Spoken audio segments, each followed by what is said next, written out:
안녕하세요. 수서동행교회 정남 목사입니다. 오늘도 이렇게 하나님의 말씀을 함께 먹고 나누는 자리 가운데 나오신 여러분 주님의 이름으로 축복하고 환영합니다. 이번 저희가 성탄절이 이제 좀 있으면 성탄절인데 저희 성탄을 맞이하여서 우리 하나님의 아들이신 예수 그리스도께서 이 땅 가운데 사람의 몸을 입고 오신 그 성육신의 의미를 저희가 함께 묵상해 가고 있습니다. 이 한 주간의 시간 또 이렇게 묵상해 갈 텐데 주님께서 이 땅 가운데 오신 그 성탄의 의미를 더욱더 깊이 묵상해 가며 은혜 나누는 귀하고 복된 시간 되었으면 좋겠습니다. 우리 함께 기도함으로 오늘도 우리에게 주신 하나님의 은혜를 함께 먹으러 나가도록 하겠습니다. 기도하겠습니다. 하나님, 오늘도 주님의 말씀 앞에 저희를 세워주시니 감사합니다. 주님께서 이 땅 가운데 아기의 모습을 입고 오신 그 육신의 의미를 저희가 묵상해 가고 있습니다. 이 시간이 귀하고 복된 시간 되어줄 수 있도록, 은혜의 시간 되어줄 수 있도록 주님 역사하여 주시옵소서. 감사드리오며 우리 주 예수 그리스도의 이름으로 기도드립니다. 아멘. 네, 오늘 저희가 함께 나눌 말씀은요, 마태복음 2장 전체의 말씀인데요. 저희가 2장 전체 다 읽기보다는 19절부터 23절까지의 말씀을 읽고 주님께서 주신 말씀의 은혜를 함께 나누도록 하겠습니다. 예, 19절부터 23절까지 제가 읽겠습니다. 헤롯이 죽은 뒤에 주님의 천사가 이집트에 있는 요셉에게 꿈에 나타나서 말하였다. 일어나서 아기와 그 어머니를 데리고 이스라엘 땅으로 가거라. 그 아기의 목숨을 노리던 자들이 죽었다. 요셉이 일어나서 아기와 그 어머니를 데리고 이스라엘 땅으로 들어왔다. 그러나 요셉은 아켈라오가 그 아버지 헤롯을 이어서 유대 지방의 왕이 되었다는 말을 듣고 그곳으로 가기를 두려워하였다. 그는 꿈의 지시를 받고 갈릴리 지방으로 물러가서 나사렛이라는 동네로 가서 살았다. 이리하여 예언자들을 시켜서 말씀하신 바 그는 나사렛 사람이라고 불릴 것이다 하신 말씀이 이루어졌다. 아멘. 오늘 본문에 나와 있는 헤롯을 볼 때면 권력욕에 눈이 먼 왕이었다고 혀를 차게 됩니다. 얼마나 그 자리를 유지하고 싶었으면 동방박사들이 왔던 때를 기준으로, 동방박사들이 말한 때를 기준으로 베들레헴에서 난 아기, 2살 아래의 아기들을 다 죽이라고 말하는 것을 보게 되죠. 헤롯의 개인사를 보면 유대의 왕으로 선언받기까지 얼마나 많은 정치적 공작과 줄대기를 했는지 모릅니다. 로마를 등에 지고 그렇게 헤롯이 팔레스타인 땅을 점령하였고 그리고 예루살렘을 점령합니다. 그리고 이어지는 것이 이렇게 얻은 왕의 자리를 지키기 위한 그의 잔인한 유혈 통치의 이야기가 그의 개인사 이죠. 그래서 헤롯의 잔인성에 대한 이야기를 할 때 베들레헴 유아 학살에 대한 이 이야기는 너무 사소한 이야기로 치부될 정도로 이 베들레헴 유아 학살의 이야기는 헤롯의 개인사 중에서 너무나 사소한 일 중에 하나로 보입니다. 이런 헤롯의 이야기를 보면 혀를 차면서 이 헤롯을 우리 자신에게 대입하기 참 껄끄럽게 느껴지죠. 헤롯은 헤롯이고 나는 나로서 보게 되더라는 것입니다. 헤롯 어떻게 이렇게까지 잔인한가? 나는 이렇게까지 잔인하지 않아. 이렇게 생각하는 것입니다.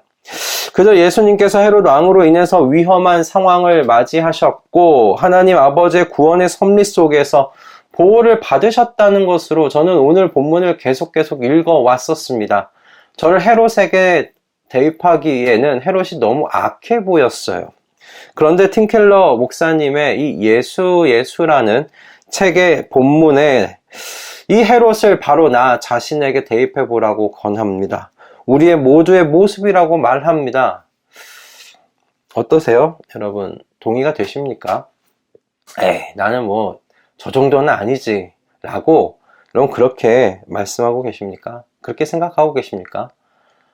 저도 처음에는 그랬습니다. 그러나 헤롯이 예수님을 죽이려고 하면서까지 자신의 그 왕의 자리에 집착하고 있는 그 모습을 계속 묵상하면서 내게도 헤롯의 모습이 있었구나를 생각하게 되는 것이에요.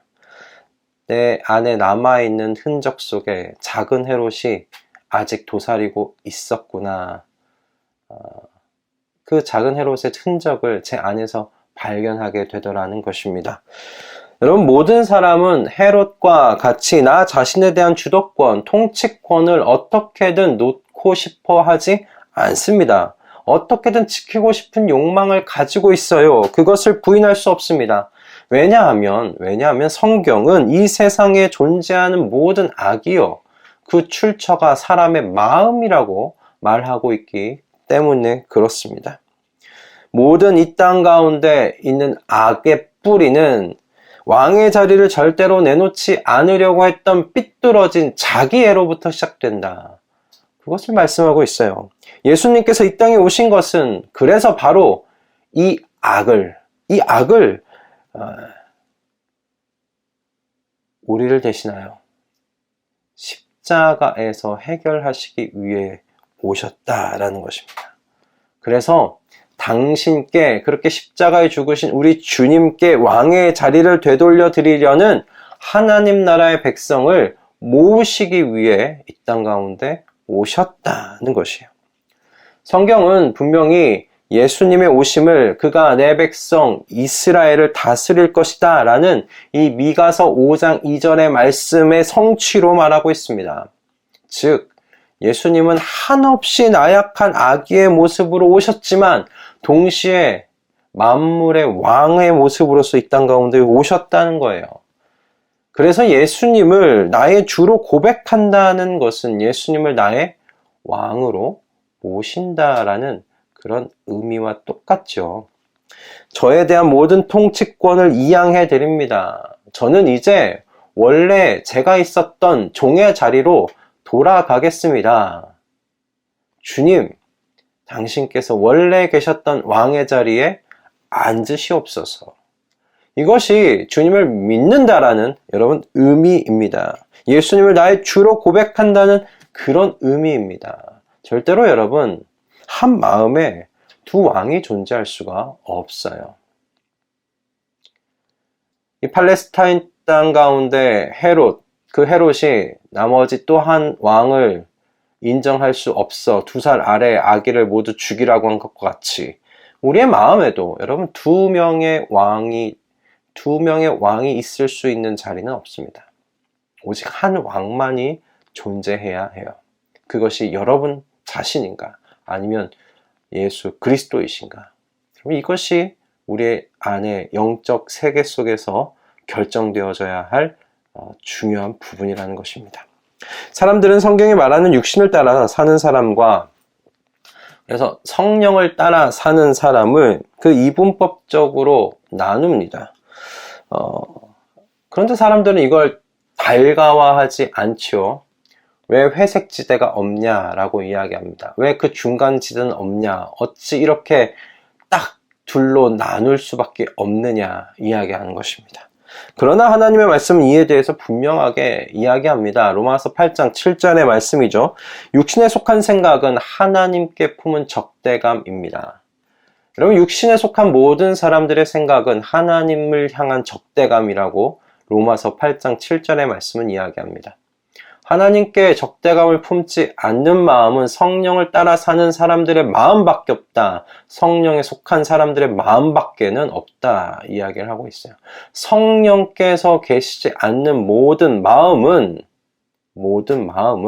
하나님을 향한 적대감을 품는다. 라고 말씀하고 계십니다. 여러분, 이 말씀 그대로 하나님을 따라 살지 않는, 하나님의 성령이 그 안에 자리 잡지 않고 있는 모든 사람들은 하나님을 향해 적의를 가지고 있다고 성경은 이야기합니다. 왜 그렇습니까? 하나님을 인정하는 것은 자신의 왕권을 포기해야 하는 일이기 때문에 그래요. 자신의 주도권을 놓아야 하는 일이기 때문에 그래요. 자신의 인생의 주도권을 놓는 일이기 때문에 그래요. 하나님께 그 주도권을 넘겨드릴 사람은 하나님을 향해 적대감을 품지 않습니다. 적의를 품을 수 없습니다. 그러나 육신에 속한 생각, 즉 내가 왕으로 살겠다라고 이야기하는 그 마음은 하나님을 향해 적의를 가질 수밖에 없는 마음이라는 겁니다. 통치받기 싫은 것이죠. 그럼 예수님을 주인으로 모신 성도들 안에 헤롯의 모습은 사라지는 것인가?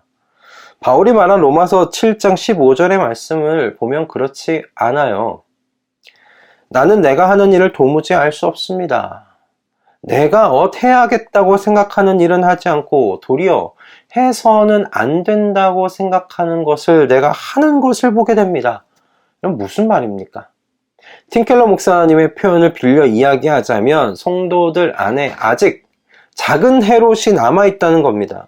성도 안에 남아있는 이 작은 헤롯이 성도의 영적 성장을 가로막고 회방한다라는 말씀이에요. 그럼 여러분 어떻게 해야 하겠습니까? 우리 안에 남아있는 작은 헤롯으로 인해 계속 회방을 받으면서 살아가야 하는 것일까? 아니라는 거죠. 이 삶을 끊게 하시고자 이 땅에서부터 하나님 나라의 충만함과 풍성한 삶을 살게 하시려고 하나님의 아들께서 이 땅 가운데 내려오셨습니다. 이 땅 가운데 오셨습니다. 여러분, 죄 자체와 싸우려 하지 마십시오. 죄 자체와 싸우려 하지 마십시오. 오직 예수 그리스도에게 가까이 가려고 애쓰십시오. 나의 연약함을 고치려고 고치고 나서 그 주님께 가까이 가겠다 말씀하지 마시고 그저 작은 헤롯을 가진 이 모습 그대로 예수 그리스도에게로 여러분 나아가십시오. 예수님께서 그런 우리를 피하지 아니하십니다. 어찌 작은 헤롯을 품고 나에게로 오느냐? 거룩한 나에게로 어찌 그 더러운 모습으로 나아오느냐? 여러분 그렇게 말씀하시면서 우리를 피하지 아니하신다는 거예요. 연약하고 부족한 저와 여러분의 모습을 부끄러워하지 않으세요. 얼마 전에 제 아들이 그 하남에 있는 어머님 댁에 갔다가 오면서 차 안에서 토를 했어요. 차에서 이제 다 내릴 때가 돼가지고 이제 집 앞에 왔는데 못 참고 차 안에다 토를 한 거예요. 제가 그 아들의 그 토한 것을 더러워했을까요? 이 아들이 오지마 더러워 제가 이랬을까요? 아들에게 얼른 갔죠. 그리고 괜찮냐고 이야기를 해주고 아들이 토한 거 다 닦았어요. 닦으면서 그런 생각, 이거 아들이 토한 건데 뭐가 더러운가? 제가 계속 그런 생각이 들더라고요. 하나님께서 작은 헤롯을 갖고 있는 저와 여러분 그 모습을 더럽다고 오지 말라고 하시는 분이 아니시죠. 오히려 오라고 말씀하십니다. 거룩한 내게로 와서 나의 거룩함으로 너가 거룩해지라고 이야기하시는 분이세요. 예수님께서 모든 여러분 종교와 행정의 중심지인 예루살렘이 아닌 여러분 시골 촌구석 중 하나였던 나사렛을 선택하세요. 그리고 그곳에서 자라셨다는 것을 여러분 기억하십시오. 그분 자신조차도 이 땅 가운데서 나약한 사람들이 있는 곳, 더러운 사람들이 있는 곳, 가난한 사람들이 있는 곳, 지적으로 연약한 사람들이 있는 곳, 몸과 마음이 연약한 사람들 사이에서 이 예수 그리스도께서 자라셨어요. 그 주님께서 작은 헤롯을 안고 살아가는 연약한 저와 여러분을 멀리하지 않으세요. 내치지 않으세요. 우리의 연약함을 친히 감당하셨기에 또한 저와 여러분을 잘 아세요. 우리의 작은 헤롯을 안고 살아가는 저와 여러분의 그 연약함, 그 슬픔의 삶, 그것을 잘 아세요. 팀켈러 목사님의 이 예수라는 책에서 궁극의 왕 되시는 예수께서 이 왕으로 오시는 횟수는 2번이다. 그렇게 이야기를 하십니다. 근데 두 번째의 모습은 권능의 왕으로서의 모습으로 오신다. 근데 첫 번째로 오셨을 때는 아기의 모습으로 오셨다. 말씀하고 계세요. 마곡간에서 태어나셨다는 것을 기억해라. 그렇게 권면하고 있더라고요. 그 이유에 대해서 팀켈러 목사님은 하나님의 일하심의 그 원리가 세상의 기준으로 볼 때는 가치 없는 자들을 통해 일하시는 것임을 보여주기 위함이라고 그렇게 쓰셨는데 저는 좀 더 다르게 생각했어요. 다른 의미도 있겠다 생각했어요. 바로 지금은 작은 헤롯을 가진 사람들이라도 예수께 나아오면 누구든지 받아주시는 은혜의 시기를 라는 것을 말씀하시기 위함이 아니겠나 하는 것이에요. 하나님께서 이 주님께서 권능의 왕의 모습으로 내려오시면 그것으로 끝입니다. 모든 역사는 끝이에요. 그러나 아기의 모습으로 오셨을 때는 내가 이렇게 연약한 자의 모습으로 왔다. 모든 이 인간 가운데 있는 모든 연약한 자들 다 내게로 오라고 말씀하시는 거예요. 다 내가 받겠다고 말씀하시는 겁니다. 은혜의 시기라고 말씀하시는 거예요. 모두가 다 방주 안으로 들어갈 수 있는 시기라고 말씀하시는 것이죠. 여러분, 자꾸 반복적으로 넘어지는 나의 모습으로 인해서 하나님께 나아가기를 부끄럽다 말씀하지 마십시오. 우물쭈물하지 마십시오. 지금은 은혜의 시기입니다. 여러분, 7번씩 1흔번을 여러분 넘어지더라도 용서해 주시는 은혜의 시기라는 말씀입니다. 그렇게 자꾸 예수 그리스도께 나아가는 훈련을 하십시오. 죄와 싸우는 것을 애쓰는 것이 아니라 저와 여러분의 죄를 지시고 십자가에 달리신 예수 그리스도 앞으로 나아가시는 것을 애써 보십시오.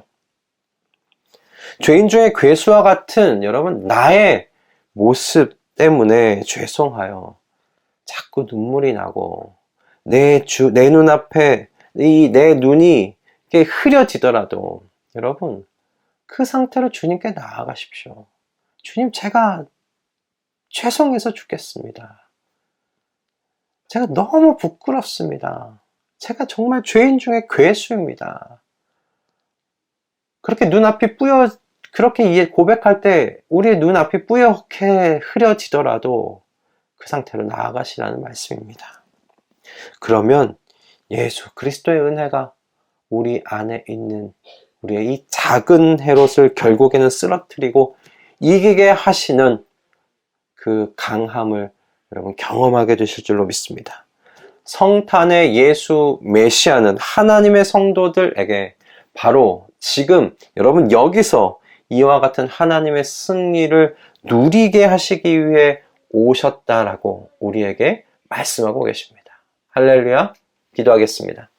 하나님, 오늘도 우리에게 귀한 말씀 허락해 주셔서 감사합니다. 주님, 우리 모두에게 이 작은 헤롯이 있습니다.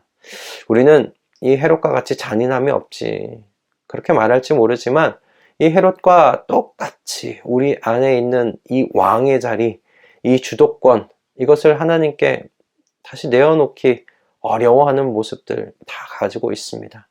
우리 모두가 다 헤롯입니다. 그러나 주님, 우리가 이 모습이 부끄러워 주님 앞에 나아가지 못하는 그런 어리석음 겪지 않도록 하여 주시고, 주님께 이 연약한 모습 그대로 작은 헤롯의 모습을 가지고 그대로 거룩하신 우리 주님 앞에 나아가 주님을 만질 때 나 또한 거룩해지는 것을 경험할 수 있도록, 이 작은 헤롯이 그 주님의 은혜로 인하여 정복되어져 나아가는 것을 경험할 수 있도록 주님 은혜 허락하여 주시옵소서. 성탄이 가져오는 이 메시지는 이 땅 가운데 임한 하나님의 나라, 그 나라 속에서 작은 헤롯을 정복해 나아가는 승리 맛보게 하시고자 하시는 주님의 크신 또한 역사임을, 구원의 경륜임을 주님 저희가 목도하며 즐거워하고 기뻐할 수 있도록 은혜 허락하여 주시옵소서. 감사드리며 우리 주 예수 그리스도의 이름으로 기도드립니다. 아멘. 할렐루야. 네, 오늘 이 말씀이 우리 모두에게 힘으로 또 능력으로 이렇게 다가갔으면 좋겠습니다.